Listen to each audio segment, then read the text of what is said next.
Good morning students. बेटा आज हम करेंगे next lecture 11th class chemistry, जिसमें लास्ट टाइम बेटा देखिए आप लोगों ने पढ़ा था इलेक्ट्रोमैग्नेटिक वेव थ्योरी के बारे में। बट आज हम करेंगे जो limitations of electromagnetic wave theory है। इसमें बेटा जो हमारे पास इलेक्ट्रोमैग्नेटिक वेव थ्योरी थी वो जो लाइट फिनोमिना है, जैसे इंटरेक्शन है, डाइफ्रैक्शन है, बेटा इनको तो वो एक्सप्लेन कर पाई, बट कुछ ऐसे फिनोमिना थे जिनको वो एक्सप्लेन नहीं कर पाई। जैसे कि फर्स्ट था बेटा black body radiation, second photo electric effect, third light spectrum of hydrogen atom, और फोर्थ है बेटा effect of temperature on heat capacity of solids. अब देखिए इसके अंदर बेटा जो इलेक्ट्रोमैग्नेटिक वेव थ्योरी थी उसके अकॉर्डिंग हमने कुछ डेफिनेशन भी की, वेवलेंथ, फ्रीक्वेंसी, एम्पलीट्यूड, और वो किससे रिलेटेड थी बेटा, लाइट से रिलेटेड थी, जिसके अंदर इंटरफेरेंस, डाइफ्रैक्शन वगैरह होते हैं। यहां पर हम इनको जो है आप सबसे पहले डिस्कस करेंगे भी ये होते क्या है। तो इसमें आप लोग देखें कि सबसे पहला जो बेटा पॉइंट है अपना वो है ब्लैक बॉडी।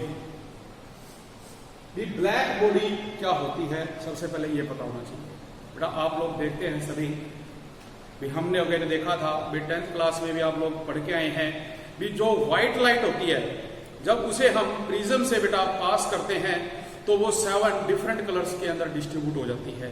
या आपने रेनबो फॉर्मेशन देखा है भी जब सन की व्हाइट लाइट जो रेन की ड्रॉप है उसके ऊपर गिरती है तो वो 7 कलर्स में डिस्ट्रीब्यूट हो जाती है।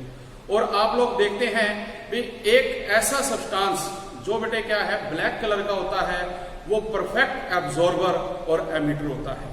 बेटा वो क्या करेगा, सारी की सारी जो लाइट होती है उसको एब्जॉर्ब कर लेता है। लेकिन आप लोग देखते हैं जो दूसरे कलर है वो बेटा जो लाइट है उसको कम एब्जॉर्ब करेंगे और एमिट करेंगे। तो इसीलिए देखिए हम कहेंगे कि जो ब्लैक बॉडी रेडिएशन है इसके अंदर सबसे पहले जो ब्लैक बॉडी है वो आपको पता होना चाहिए। तो इसमें एक आ गया भी एक आइडियल बॉडी, एक ऐसी बॉडी बेटा जो परफेक्ट एब्जॉर्बर और परफेक्ट एमिटर का काम करेगी भी, वो एब्जॉर्ब भी करेगी और एमिट भी करेगी किसको, रेडिएशंस को। और जो ये रेडिएशन है उनको क्या कहा जाएगा, ब्लैक बॉडी रेडिएशन कहा जाएगा। तो डेफिनेशन इसमें क्या रहेगी बेटा, डेफिनेशन रहेगी the ideal body which emits and absorbs all frequencies, the ideal body which emits and absorbs all frequencies and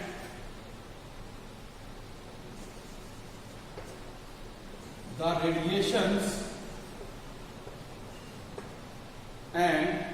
radiations which emitted by and the radiation emitted by the body is called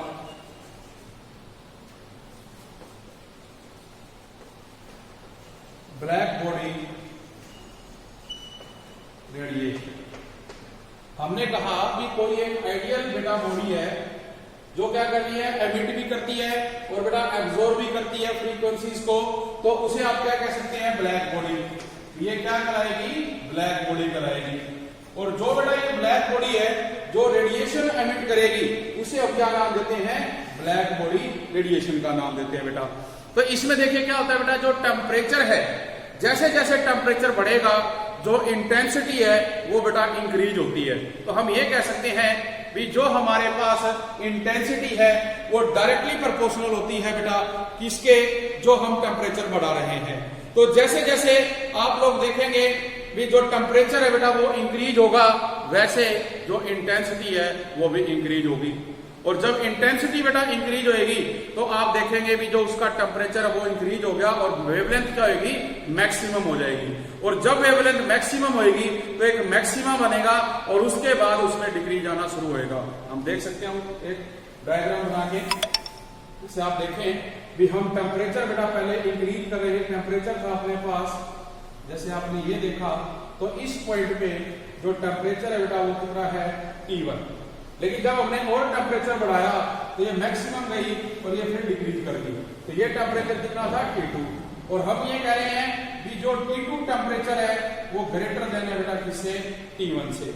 इसलिए maximum temperature पे जो intensity है बेटा वो क्या होगी, maximum होगी, and after that वो डिक्रीज होना स्टार्ट करेगी। तो इसके बेस पे आप एक और डायग्राम देख सकते हैं भी, जैसे आप लोग देखते हैं अभी हमने इलेक्ट्रोमैग्नेटिक स्पेक्ट्रम बनाया था जिसके अंदर बेटा cosmic rays, gamma rays, alpha rays, infrared rays, visible rays, radio waves, ये सभी थी। तो उसमें हमने कहा था भी एक स्मॉल पोर्शन जो कि विजिबल रीजन होता है उसके अंदर एक विबग्योर लाई करता है, और जो विबग्योर है उसमें बताया गया था भी जो वॉयलेट है बेटा उसकी जो वेवलेंथ थी वो कम थी, रेड की वेवलेंथ क्या थी, ज्यादा थी। तो उसी की तरह हम ले सकते हैं भी जो आप ये टेम्परेचर बढ़ाते हैं इस टेम्परेचर में भी जब वो बेटा किस में आएगा, उस रेंज में आएगा, तो हमारे को वो क्या दिखाई देगा, तो जो उसकी इंटेंसिटी है वो मैक्सिमम मानी जाएगी। हम कह सकते हैं ग्राफ के द्वारा, एक अनदर ग्राफ में बनाऊं इस तरह से बेटे, और आप देखें कि पहले अपने पास जो टेम्परेचर है वो मान लीजिए 300 केल्विन है, फिर आपने बढ़ाया तो ये कितना होगा 700 केल्विन, फिर बेटे आपने फिर बढ़ाया ये कितना हो गया 1000 केल्विन।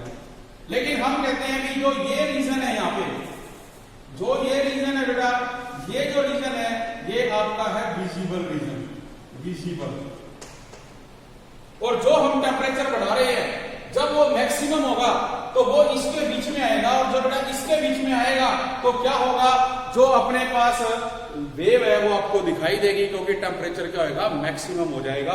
जबकि उससे पहले आप देखते भी इस ग्राफ से ये बाहर दिखाई दे रहा है मैक्सिमम, क्योंकि मैक्सिमम यहाँ पे जो टेम्परेचर हमारा क्या है, कम है। तो ये किस में आएगा बेटा, ये आपका आएगा IR, इंफ्रारेड रीजन के अंदर, जबकि यहां पर जो होगा मैक्सिमम वो किस में होगा बेटा, विजिबल रीजन में होगा।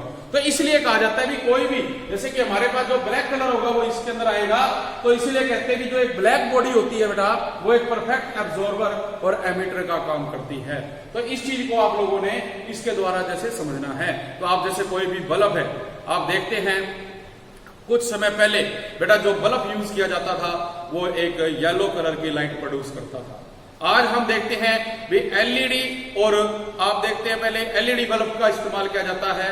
तो बेटा जो हमारे पास क्या था, पहले टाइम में बल्ब यूज किया जाता था वो हमें क्या कर रहा था, येलो कलर की लाइट दे रहा था, लेकिन वो जो लाइट है उसकी जो इंटेंसिटी थी वो कम होती थी, बट वो बॉडी जो है हीट ज्यादा प्रोड्यूस करती थी, तो वो हीट ज्यादा प्रोड्यूस करती थी। लेकिन अब हम देखते हैं भी जो घरों में हम इस्तेमाल करते हैं वो एलईडी बल्ब यूज कर रहे हैं, वो हीट कम प्रोड्यूस करते हैं बेटा, लेकिन जो उनका टेम्परेचर होता है वो ज्यादा होता है, और जब उनका टेम्परेचर ज्यादा होगा तो वो किस में आएंगे, इस विजिबल रीजन में आएंगे, और जब वो इस विजिबल रीजन में आएंगे तो रूम में जो लाइट है वो ज्यादा होती है। लेकिन पहले क्या होता था, वो जो बल्ब था वो हीट प्रोड्यूस करता था, पर लाइट जो होती थी उसकी वो बेटा कम होती थी। तो आप इसको भी इस तरह से भी समझ सकते हैं कि परफेक्ट एब्जॉर्बर और एमिटर होना चाहिए, उसे हम क्या नाम देंगे, ब्लैक बॉडी का नाम देंगे। तो ये हमारा फर्स्ट पॉइंट रहेगा।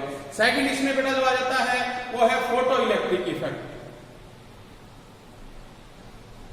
नेक्स्ट है बेटा फोटो इलेक्ट्रिक इफेक्ट।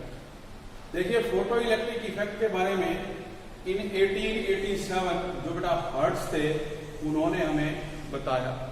क्या बताया बेटा, भी डेफिनेशन में उन्होंने बताया कि the injection of electron, electron inject हो रहे हैं from the surface of metal. भी कोई भी एक मेटल है, आप मान लीजिए आयरन लेते हो, आयरन की कोई आपने शीट ले ली और उसके ऊपर हम क्या कर रहे हैं, लाइट फॉल कर रहे हैं बेटा, तो वहां से क्या होंगे, इलेक्ट्रॉन इजेक्ट होंगे। तो क्या कहते हैं, injection of electron from the surface of metal under the influence of striking photons. क्योंकि हमने कहा था कि जो लाइट आती है बेटा लास्ट लेक्चर में वो क्या होती है, पैकेट के फॉर्म में होती है, और उसमें क्या होते हैं, फोटॉन्स। तो striking photons, photon striking and electrons emitting, तो वो वहां पे जब सरफेस पे बेटा क्या होंगे, अटैक करेंगे, तो वहां से जो इलेक्ट्रॉन है वो इजेक्ट होंगे। तो ये क्या रहेगी, डेफिनेशन रहेगी फोटो इलेक्ट्रिक इफेक्ट की। तो जो मेन पॉइंट थे, तो जो ये फिनोमिना था बेटा, इसको एक्सप्लेन किसने किया? अल्बर्ट आइंस्टीन नाम के साइंटिस्ट ने। और जो मेन पॉइंट्स लिए गए फोटो इलेक्ट्रिक इफेक्ट के, वो क्या थे?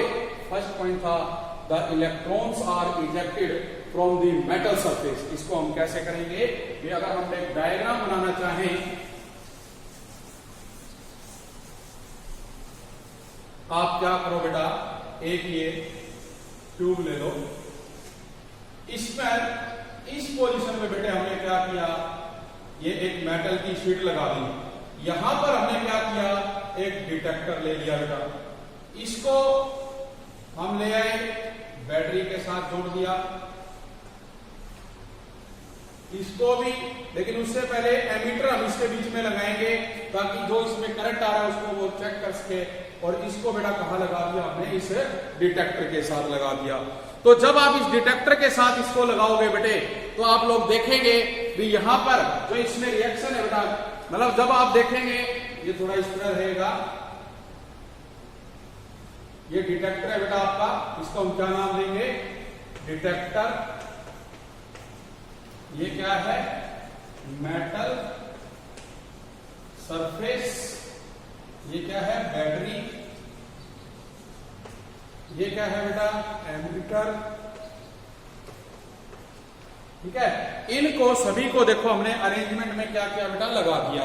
तो आप लोग देखेंगे भी जब कोई सोर्स ऑफ लाइट इस मेटल सरफेस पे आके बेटा स्ट्राइक करेगी, क्या कह रहा है वो? Electrons are ejected from the metal surface as soon as the beam of light strike the surface। मतलब ये क्या थी बेटा? बीम ऑफ लाइट, और ये आई, तो इसने क्या किया? यहां सरफेस मेटल के ऊपर जो है स्ट्राइक किया। तो जब ये यहां स्ट्राइक करेगा तो बेटा यहां से क्या होगा? जो इलेक्ट्रॉन्स है वो निकलने स्टार्ट होंगे, और जो ये इलेक्ट्रॉन्स निकल रहे हैं उसको कौन करेगा? जो डिटेक्टर है वो बेटे क्या करेगा? डिटेक्ट करेगा। तो इस डायग्राम में हमने यही चीज जो है बताने की प्रयास किया कि जो डिटेक्टर है उसकी सहायता से डिटेक्ट होगा।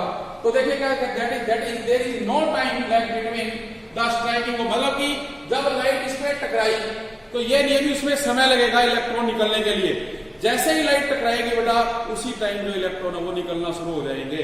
तो इस मेटल सरफेस से स्ट्राइक हुए इलेक्ट्रॉन निकले, तो वही बात है कि lag between the striking off light beam and the ejection of electron from metal surface. और दूसरा पॉइंट जो रहेगा बेटा वो है नंबर ऑफ इलेक्ट्रॉन इजेक्टेड। जो यहाँ पे नंबर ऑफ इलेक्ट्रॉन बेटा इसमें से निकल रहे हैं, the number of electron ejected is proportional to the intensity और ब्राइटनेस ऑफ लाइट। भी जो हमारे पास लाइट आ रही है, जैसे पिछले टॉपिक पे आपने देखा था भी, जो एक विजिबल रीजन है, जितना ज्यादा मैक्सिमम टेम्परेचर बताया गया उतनी उसकी इंटेंसिटी ज्यादा होगी, तो किस में आएगा? विजिबल रीजन में आएगा। यहां पर भी वही है भी, जो नंबर ऑफ इलेक्ट्रॉन इजेक्ट हो रहे हैं वो बेटा प्रोपोर्शनल है इंटेंसिटी या जो ब्राइटनेस ऑफ लाइट है। तो कहने का मतलब जितनी ज्यादा लाइट होगी उतने ही ज्यादा वहां पे क्या होंगे? इलेक्ट्रॉन इजेक्ट होंगे। आप लोगों ने देखा हो कई बार भी, जैसे हम रोशनदान से बेटा देखते हैं लाइट आ रही है, तो उसमें आपने देखा होगा छोटे छोटे पार्टिकल्स बेटे घूम रहे होते हैं। तो उसी प्रकार से हम कह सकते हैं कि जो इंटेंसिटी जितनी ज्यादा लेके चलोगे, जो उसके अंदर नंबर ऑफ इलेक्ट्रॉन है वो भी क्या रहेंगे? ज्यादा रहेंगे। तो मेटल सरफेस पे बेटा जो स्ट्राइक करेंगे और वहां से जो इलेक्ट्रॉन है वो क्या होंगे? इजेक्ट होंगे। इसके बाद इसका थर्ड पॉइंट रहेगा। थर्ड पॉइंट देखिए बेटा, फॉर ईच मेटल, जो प्रत्येक मेटल है बेटा, there is a characteristics minimum frequency. उसके अंदर एक बेटा कम से कम फ्रीक्वेंसी होती है, जिसको हम क्या लेके चल रहे हैं? Nu naught. तो ये जो हमारे पास मिनिमम फ्रीक्वेंसी है, also known as threshold frequency. इसको क्या नाम देंगे आप? थ्रेशोल्ड फ्रीक्वेंसी का। बिलो विच, जिससे नीचे जो फोटो इलेक्ट्रिक इफेक्ट है बेटा नॉट ऑब्जर्व। भी जो हमारे पास थ्रेशोल्ड फ्रीक्वेंसी होती है, अगर उससे नीचे कोई हमारे पास वैल्यू आती है तो बेटा हम वो कहेंगे कि वो फोटो इलेक्ट्रिक इफेक्ट शो नहीं करेगा, ऑब्जर्व नहीं होगा। तो at a frequency nu greater than nu naught, तो एक ऐसी फ्रीक्वेंसी जिसमें जो न्यू की वैल्यू है वो ग्रेटर देन न्यू नोट से, तो जो इजेक्टेड इलेक्ट्रॉन्स है बेटा comes out with certain kinetic energy.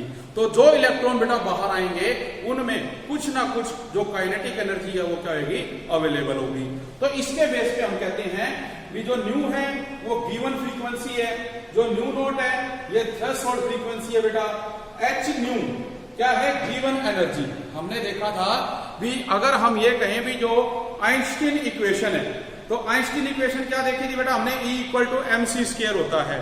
और दूसरी इक्वेशन एक जैसे हमने की थी प्लैंक्स कांस्टेंट इक्वेशन, उसमें हमने देखा था भी E इक्वल टू क्या होता है? h new. तो जो हमारे पास h न्यू है वो क्या है? गिवन एनर्जी है बेटा। और जो उस इलेक्ट्रॉन को निकालने के लिए ये जो एनर्जी हमने दी और उससे क्या हुआ? वर्क हुआ, तो वहां पर जो हमारे पास एनर्जी आई वो क्या थी? थ्रेशोल्ड एनर्जी, जिसको नाम दिया जाता है एच न्यू नॉट का, या हम इसे कह सकते हैं वर्क फंक्शन भी। तो बेटा इसमें क्या हुआ? हम ये कहेंगे भी आप कहेंगे इसके अंदर ए पार्ट ऑफ एनर्जी, जो ये एनर्जी थी ए पार्ट ऑफ एनर्जी यूज हुई, किस लिए? जो इलेक्ट्रॉन है उसको फ्री करने के लिए। और जो ये इलेक्ट्रॉन बेटा फ्री करने के लिए एनर्जी यूज हुई, this energy is known as photoelectric work function. उसको क्या नाम दिया जाएगा? फोटो इलेक्ट्रिक वर्क फंक्शन का नाम दिया जाएगा। और इसको हम किससे डिनोट करेंगे? W नोट से। क्या है? Photo electric work function. एक तो ये चीज आएगी बेटा। दूसरा, जो बची हुई एनर्जी है, जो रेस्ट ऑफ द एनर्जी है, वो किसको देंगे? इलेक्ट्रॉन को देंगे, जो बेटा क्या हो रहे हैं? लिबरेट हो रहे हैं। तो rest of the energy is used in giving kinetic energy to the electron. तो हम जो इलेक्ट्रॉन्स हैं उनको देंगे काइनेटिक एनर्जी, ठीक है बेटा। तो वो अपने पास आएगी। तो इसके बेस पे अपने पास एक इक्वेशन बनेगी, h nu is equal to W naught plus half mv²। ये इक्वेशन आप लोगों ने याद रखनी है। नंबर 1 कह सकते हो इसको भी। जो h न्यू है गिवन एनर्जी हमारी, वो किसके इक्वल है? एक तो जो वर्क फंक्शन हुआ, जो थ्रेशोल्ड एनर्जी है, प्लस जो kinetic energy, rest of the energy हमने किसको दी? इलेक्ट्रॉन्स को दी है, जो यूज की बेटा उसने। अब इसमें ये इक्वेशन जो अपने पास है, क्या कहा गया बेटा? अब ये कहा जाता है भी when the photon energy is such that it can only liberate electron. भी हम ये कहें भी जो फोटोन एनर्जी है वो सिर्फ बेटा इलेक्ट्रॉन को क्या कर रही है? लिबरेट करवा रही है। इसका मतलब वो वहां पे क्या नहीं कर रही है? वो वर्क फंक्शन नहीं कर रही है। मतलब जो काइनेटिक एनर्जी है वो क्या होगी? जीरो होगी। तो जब बेटा वो कहते हैं कि हमारे पास सिर्फ जो ये एनर्जी है ये यूज हो रही है, इसलिए इलेक्ट्रॉन्स को लिबरेट करने के लिए काइनेटिक एनर्जी वहां पे नहीं है, तो हम कहेंगे कि जो काइनेटिक एनर्जी है वो किसके बराबर है? जीरो के बराबर है। तो आप लोग देखेंगे भी इस वैल्यू को जब आप इक्वेशन में पुट करोगे बेटा, तो अपने पास जो एच न्यू है वो किसके बराबर आएगा? सिर्फ W नॉट के बराबर आएगा। तो आपके पास जो एच न्यू नॉट है वो किसके बराबर हो गया? W नॉट के। क्योंकि जो हमारे पास एच न्यू नॉट है वो क्या है? थ्रेशोल्ड एनर्जी है बेटा। तो ये जो थ्रेशोल्ड एनर्जी है किसके बराबर आ गई? वर्क फंक्शन के बराबर। कि हमने ये एनर्जी किसको दी थी?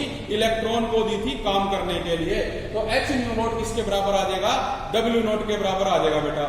तो new naught is the threshold frequency है। तो अब आप देखें भी जो हमारे पास ये वैल्यू आ गई W नॉट की, इसको आप किसमें करेंगे? जो फर्स्ट इक्वेशन है उसमें पुट करेंगे। तो देखिए हम कैसे करते हैं इसको।